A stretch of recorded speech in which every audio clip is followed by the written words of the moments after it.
Oi pessoal, estamos aqui de volta. Hoje nós vamos trabalhar com a Era Vargas. Quem foi Getúlio Vargas, né? Esse grande homem da nossa história. Bem, para começo de conversa, nós vamos tratar hoje de um cidadão que é um dos personagens mais controversos da nossa história. É daquele tipo de personagem que ou você ama ou você odeia. E a história fez com que Vargas fosse amado por muitos e odiados por outros tantos. E é sobre esse personagem que a gente vai conhecer um pouquinho da história. Afinal de contas, foi justamente a Era Vargas um dos períodos que mais mudaram a história do Brasil. Afinal de contas, foi durante o governo de Vargas, ou os governos de Vargas, que o Brasil ele vai passar por uma ruptura de um modo de produção primário para um modo de produção secundário, onde vai começar a realmente ter um processo de valorização do trabalhador e da indústria em nosso país. Vamos lá? Bem, para começar, nós observamos que Vargas ele vai tomar o poder depois da Revolução de 1930. É bom estipular e deixar claro que nós já estudamos sobre isso, sobre a República do Café com Leite, e que durante esse período da República do Café com Leite, se vocês lembram, café, São Paulo, leite, Minas Gerais, os poderes da presidência da República se revezavam entre mineiros e paulistas. Por isso República do Café com Leite, porque eram mineiros, produtores de leite, e paulistas, produtores de café, que se revezavam na presidência da República, durante um período que também foi conhecido como coronelismo, ou república oligárquica. Nesse período é que Vargas vai romper e vai começar uma nova era, vai pôr fim à chamada República Velha e iniciar uma nova república no Brasil. Bem, como vocês podem observar aqui, todo esse resumo sobre a Revolução, sobre a política do café com leite, que vai ocorrer depois da Revolução de 30, como já disse, presidência alternada, São Paulo, Minas Gerais, né? Paulistas, café, mineiros, leite. Nós vamos ver também que teve também a crise na Bolsa de Nova York, que também nós já estudamos. Quando nós falamos anteriormente sobre a crise de 1929, que foi uma crise que abalou todas as estruturas econômicas no mundo e com o Brasil também não foi diferente. Afinal de contas, os Estados Unidos era o nosso principal comprador de café. E os Estados Unidos quebrado, sem dinheiro para comprar café do Brasil, o Brasil também vai ter uma crise também em nossas economias. Afinal de contas, vamos ficar com excedente de café sem ter para quem vendê-los. Então, automaticamente, o Brasil também vai ser atingido por essa crise de 1929. Então, vamos fazer só uma releiturazinha sobre isso.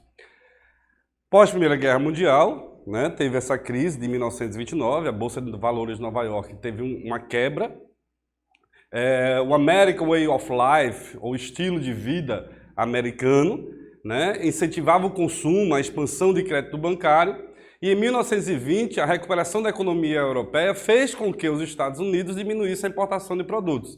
Com isso, com essa superprodução, houve a crise da Bolsa de Nova York.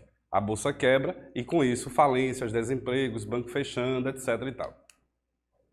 Com isso, os Estados Unidos, consumidor do café brasileiro, está em crise econômica, automaticamente a política do café com leite também começa a entrar em crise. Daí, nesse momento da história, né, Washington Luiz era o presidente do Brasil na época, que vai ser marcado na história como o último presidente oligárquico. Ele então era paulista e nessa ordem era a vez de Minas Gerais ter as rédeas do poder no Brasil. Era a vez de Minas Gerais indicar o presidente. Quando São Paulo rompe com Minas e indica Júlio Prestes, que vence as eleições. Então, Júlio Prestes ele acaba sendo o indicado paulista, o sucessor de Washington Luiz, e aí rompe com os mineiros, o que vai causar a chamada Revolução de 1930. O candidato paulista Júlio Prestes, apoiado por São Paulo e os estados das políticas dos governadores, Júlio Prestes ganha as eleições. A oposição de Minas Gerais, com a Aliança Liberal, apoia Getúlio Vargas, que vai ter o apoio de Minas Gerais, Rio Grande do Sul e da Paraíba e de alguns setores urbanos e tenentes. Os tenentes eles tinham uma força muito grande, os militares tinham uma força muito grande durante esse período. Depois vem o assassinato de João Pessoa, que era o vice-presidente de Getúlio Vargas. Inclusive, uma curiosidade, foi devido justamente à fama de João Pessoa, o vice-presidente de Getúlio Vargas, que foi assassinado em Recife, diga-se de passagem, que logo depois mudou-se o nome da capital da Paraíba e passou a ser João Pessoa, devido justamente a esse cidadão, vice-presidente, assassinado em Recife, vice de Getúlio Vargas. Esse assassinato de João Pessoa vai causar uma comoção popular. Não aceitando os resultados das eleições, começou-se então uma revolução. Como diz o Vargas, façamos a revolução antes que o povo a faça. E no dia 3 de outubro de 1930, os tenentes tomam as ruas de Minas Gerais e do Rio Grande do Sul. No dia seguinte, revoltosos se espalham por todo o país, menos em São Paulo. E em 24 de outubro, a vitória assegurada, o Washington Luiz foi deposto e no dia 3 de novembro, Vargas assume o governo provisoriamente. Então, recapitulando, durante esse período, quem estava para assumir seria o candidato de Minas Gerais, que não era um mineiro, era um gaúcho, Getúlio Vargas. Júlio Prestes vence as eleições de maneira, como nós sabemos, corrupta, porque, como nós vimos anteriormente, existia toda aquela política coronelística, havia toda aquela questão do voto de cabresto, dos currais eleitorais. Então, eles não aceitam a vitória de Júlio Prestes e aí começa a se organizar, apoiados por Minas Gerais, Paraíba, Rio Grande do Sul e os demais estados do país, menos São Paulo, começam a marchar para o Rio de Janeiro, a então capital do Brasil, para tomar o poder, liderados também por tenentes. E aí, Getúlio Vargas, como você vê nessa charge aí, acaba tirando Júlio Prestes do poder. Como diz essa charge, com licença, seu Julinho. Então, isso é uma alusão ao êxito da Revolução de 30, que colocou Vargas no comando do Brasil. E aí, Vargas no poder, agora inicia-se o chamado governo provisório. A era Vargas ela vai ser dividida em 3 períodos.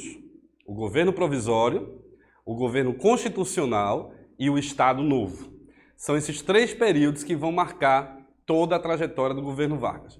Então Vargas ele entra no poder provisoriamente. A ideia era provisoriamente até ser feita uma nova Constituição. Feita uma nova Constituição, teriam novas eleições e outro presidente assumiria o poder, ou até mesmo o próprio Vargas depois de novas eleições.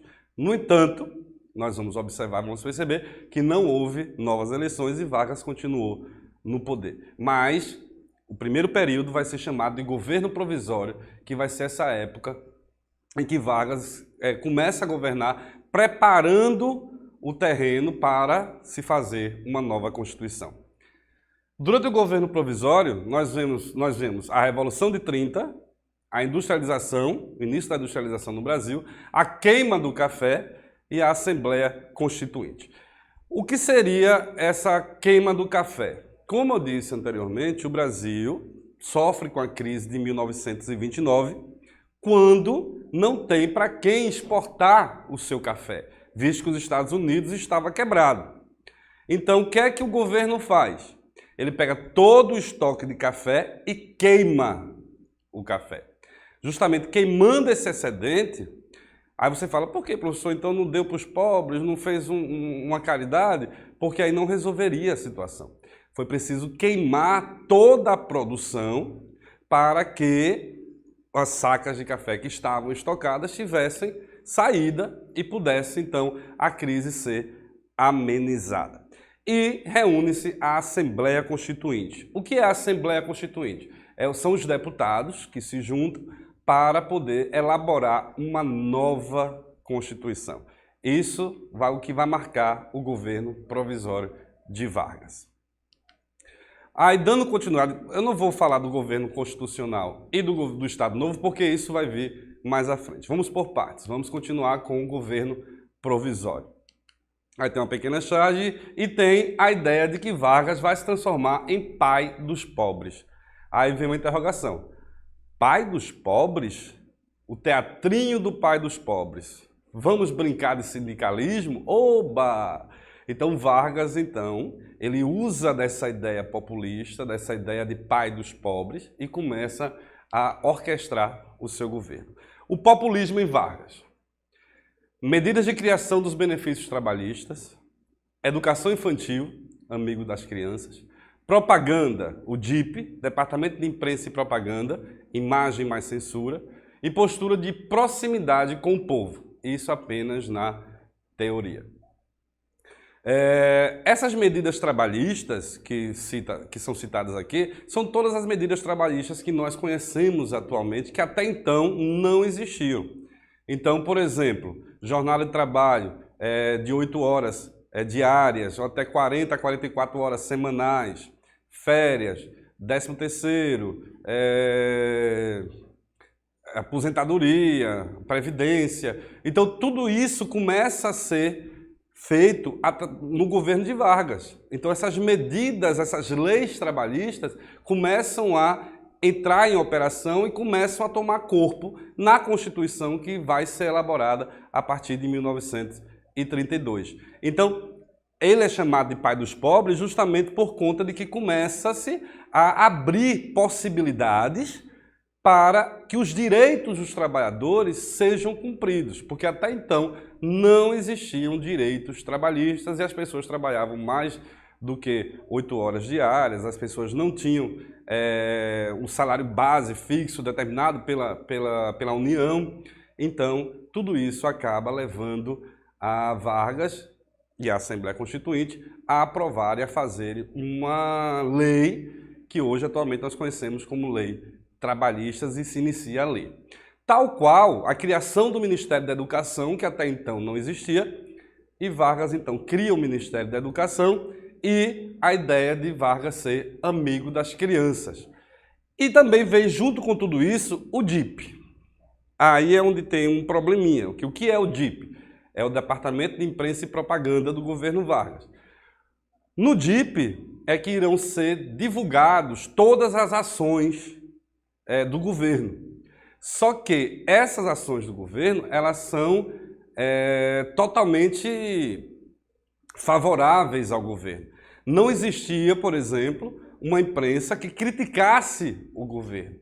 Então, toda a imprensa nacional, de propaganda nacional, era controlado pelo governo Vargas.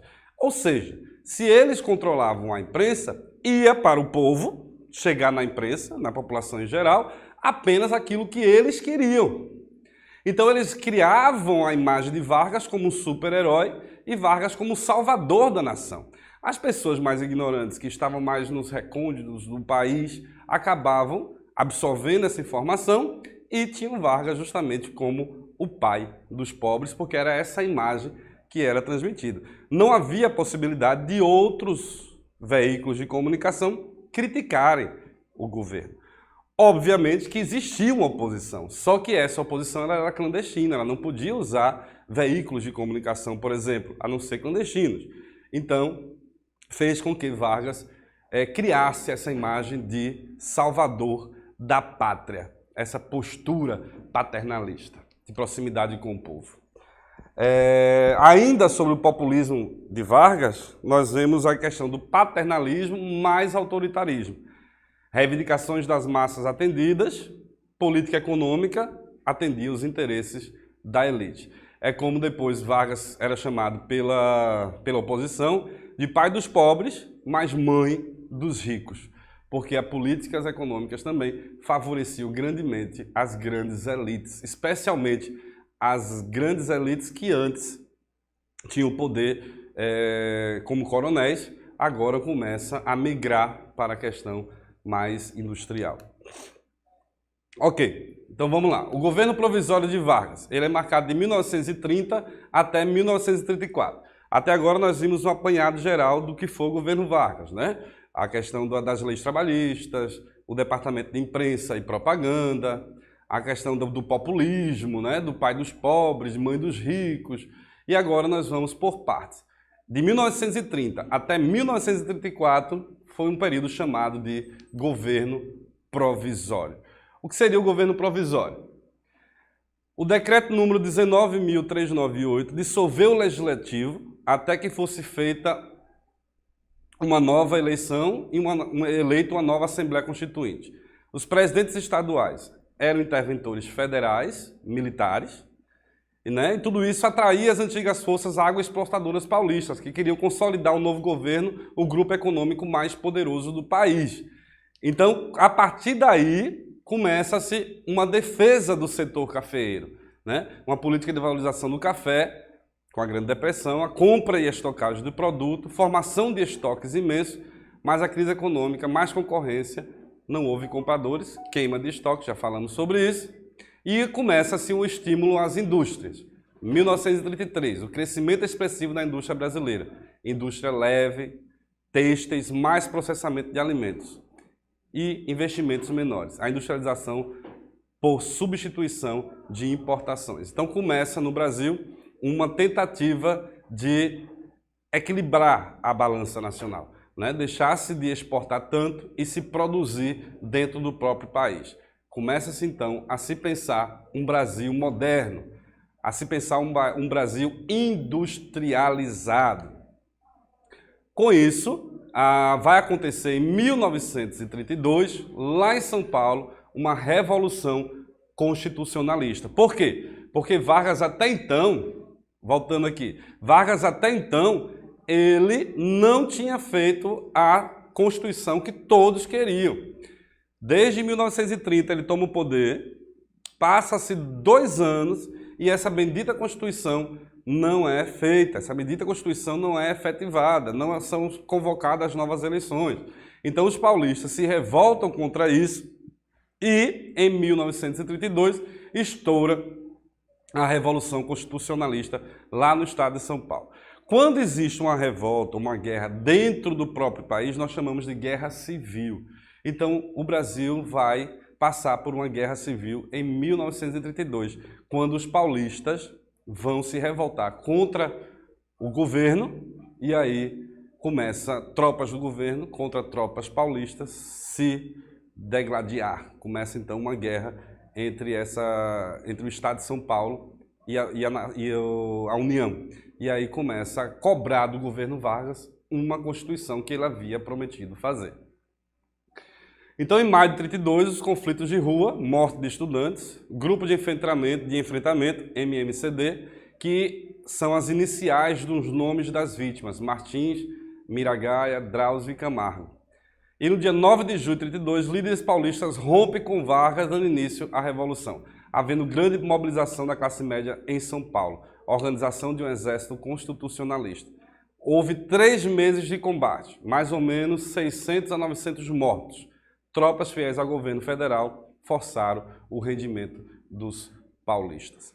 Então, a morte desses estudantes, que tem por iniciais MMCD, vai começar, porque esses estudantes eles eram justamente cobrando as medidas constitucionais, cobrando novas eleições. As tropas do governo insatisfeitas acabam assassinando esses jovens e aí isso deflagra a Revolução de 32 com um apoio muito grande das elites paulistas, né? Os jovens se alistavam para ir para o campo de batalha. Muitas mulheres acabavam doando joias para poder comprar armas, se voluntariavam também como enfermeiras, como cuidadoras. Enfim, São Paulo se organiza e aí explode a Revolução de 1930. Só que depois as tropas fiéis ao governo federal acabou forçando o rendimento dos paulistas, os paulistas saíram derrotados. Mas eles saem derrotados, a Revolução Constitucionalista é derrotada, mas o principal objetivo que eles tinham, que era a criação da Constituição, a formação da Assembleia Constituinte, aí eles conseguem. Mesmo tendo sido derrotados, o objetivo da revolução, eles conseguem fazer com que se mobilize e se adiante a criação da nova Constituição brasileira. É quando, em 1932, a Assembleia Constituinte se reúne e elabora uma nova Constituição. Então a Assembleia Constituinte tem por objetivo elaborar a nova Constituição brasileira, que iria substituir a Constituição de 1891, e no dia 16 de julho de 1934 foi promulgada a nova Constituição. Bem, em 1891 era a Constituição que até então estava em vigor. Essa Constituição que estava em vigor até 1934 era aquela lá feita por Marechal Deodoro da Fonseca, Floriano Peixoto, desde da proclamação da República, quando o Brasil vira uma república. Agora, em 32, com a Revolução de 32, começa-se a se elaborar uma nova Constituição e em 34, finalmente, essa Constituição fica pronta. Em 1934, o Brasil tem uma nova Constituição. Bem, a Constituição estabeleceu que a primeira eleição presidencial seria feita indiretamente pelo voto dos membros da Assembleia Nacional Constituinte. E nessa eleição indireta, Getúlio Vargas ele é eleito com 175 votos contra 71. Ou seja, a nova Constituição ela não amplia para o povo as eleições. As eleições elas vão ficar restritas à Assembleia Constituinte. Os próprios deputados é que irão eleger o novo presidente da República. E com isso, Vargas acaba vencendo essas eleições. Então ele estava no governo provisoriamente, até ser elaborada a nova Constituição e ser convocada novas eleições. No entanto, quando essa Constituição é elaborada, ela determina que a primeira eleição vai ser pela Assembleia Constituinte e não o povo. Então quem vai votar vão ser os deputados. E os deputados elegem quem? Vargas, que já estava no poder por 4 anos, acaba sendo eleito novamente para mais 4. Entenderam? E Vargas permanece no poder. Bem, essa segunda fase do governo Vargas já é chamada de governo constitucional. O que isso significa? Que Vargas agora ele já tem o poder, agora garantido pela Assembleia, garantido pelo voto, mesmo que seja um voto indireto, o voto dos deputados, mas ele agora é o legítimo presidente da República, então vai ser um governo pautado nessa nova Constituição. Daí o nome de governo constitucional. Bem, nós temos agora mais 2 fases que ainda faltam discutirmos. Esse governo constitucional, que vai de 1934 até 1937, que em 1937 é quando Vargas aplica um golpe. Era quando deveria haver uma nova eleição, aí sim o povo votar, Vargas dá um golpe sobre a desculpa de uma ameaça comunista, que nunca existiu, a gente vai ver isso depois, e Vargas então permanece no poder. Então a Constituição, o governo constitucionalista, que era para durar até ter novas eleições, quando vai para ter novas eleições, Vargas dá um golpe e aí ele entra como ditador e em 1937 começa o Estado Novo, que é a nova fase do governo de Vargas e a última, que é quando ele se torna um ditador, um governo extremamente autoritário. Como ainda faltam 2 etapas, com certeza não vai dar tempo de falar sobre elas. Então essa aula ela vai ser dividida em 2. Nós vimos agora a parte 1 e deixa para a próxima semana nós vermos a parte 2 do governo Vargas, tá ok? Bem, pessoal, então sendo assim, até a próxima semana com a Era Vargas, parte 2. Até mais.